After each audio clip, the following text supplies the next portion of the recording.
Capitol হিলে প্রয়াত সাবেক প্রেসিডেন্ট জিমি কার্টারকে শ্রদ্ধা জানালেন vice president Kamala Harris, senate majority leader John Thune, house speaker Mike Johnson সহ কংগ্রেসের শীর্ষ নেতারা।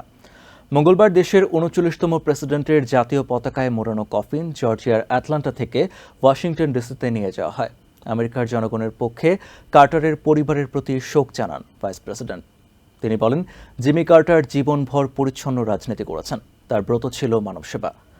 জন থুন বলেন, দেশের একজন বিশ্বস্ত সেবক জিমি কার্টার আজীবন মানবতার পক্ষে লড়াই করেছেন। স্পিকার জনসন বলেন, একটি মহান প্রজন্মের প্রতিনিধি ছিলেন কার্টার। তিনি মহামন্দ দেখেছেন বলে ক্ষমতায় গিয়ে সরকারি অপচয় ঠেকাতে সচেষ্ট হন। ক্যাপিটলে নেয়ার আগে জিমির মরদেহ নেওয়া হয় ওয়াশিংটন ডিসির ইউএস নেভি মেমোরিয়ালে। জীবনে অসংখ্যবার রাজধানী ওয়াশিংটন ডিসিতে এসেছেন জিমি কার্টার, কিন্তু এবার তিনি জাতীয় পতাকায় মোড়ানো কফিনে একেবারে নির্বাক এবং নিথর দেহ নিয়ে শেষবারের মতো হাজির হয়েছেন।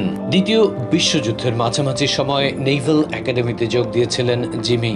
লিউটেন্যান্ট হিসেবে অত্যন্ত গুরুত্বপূর্ণ দায়িত্ব পালন করেছিলেন।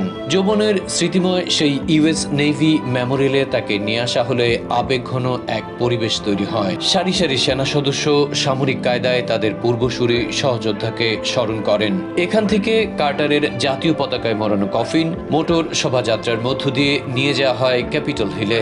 ক্যাপিটলে প্রয়াত সাবেক প্রেসিডেন্ট কার্টারকে শ্রদ্ধা জানান vice president Kamala Harris, senate majority leader John Thune, house speaker Mike Johnson, senate minority leader Chuck Schumer, house minority leader Hakeem Jeffries সহ কংগ্রেশনাল নেতৃবৃন্দ এবং আইন প্রণেতারা। বক্তব্য দিতে এসে থুন বলেন, বাদাম চাষী, নেভি ভেটারান, জর্জিয়ার গভর্নর এবং সবশেষ আমেরিকার প্রেসিডেন্ট। পৃথিবীতে অনন্য এক জীবনযাপন করেছেন জিমি কার্টার। শান্তিতে নোবেলজয়ী এই মানুষটি আজীবন মানবতার পক্ষে সোচ্চার ছিলেন। তাই তার মৃত্যু দেশবাসীকে কাঁদালেও তিনি এবং তার স্ত্রী রোজালিন কার্টার অবশেষে স্রষ্টার সামনে আবারও মিলিত হতে পেরেছেন বলে মনে করেন থুন।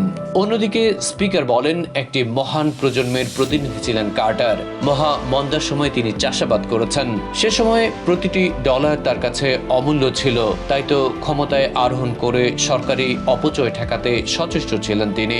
আমেরিকার জনগণের পক্ষ থেকে কার্টারের পরিবারের প্রতি শোক জানান হ্যারিস। বলেন, জীবনভর পরিচ্ছন্ন রাজনীতি করেছেন জিমি, তার ব্রত ছিল মানব সেবা। তাই মানুষ কার্টারকে তার কর্মের মধ্য দিয়ে স্মরণ করবে চিরকাল বলে দৃঢ়তার সঙ্গে জানান ভাইস প্রেসিডেন্ট। জর্জিয়ার অ্যাটলান্টা থেকে কার্টারের মরদেহ নিয়ে যাওয়া হয় রাজধানী ওয়াশিংটন ডিসিতে। ক্যাপিটল হিলে নানা আনুষ্ঠানিকতায় দেশের ৩৯তম প্রেসিডেন্টের প্রতি শ্রদ্ধা জানানো হয়। আসছে বৃহস্পতিবার ওয়াশিংটনের ন্যাশনাল ক্যাথিড্রালে রাষ্ট্রীয়ভাবে শ্রদ্ধা জ্ঞাপন করা হবে। এদিন সারা দেশেও শোক পালন করা হবে, যেখানে প্রেসিডেন্ট জো বাইডেন শোকগাথা পাঠ করবেন। প্রেসিডেন্ট ইলেক্ট ডোনাল্ড ট্রাম্পেরও এই অন্ত্যেষ্টিক্রিয়ায় যোগ দেওয়ার কথা রয়েছে।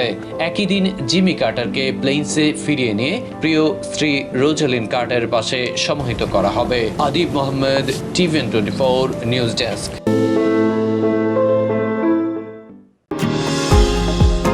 নিউ ইয়র্ক থেকে সম্প্রচারিত টিভিএন 24 টেলিভিশন বিশ্বজুড়ে বাঙালির কণ্ঠস্বর।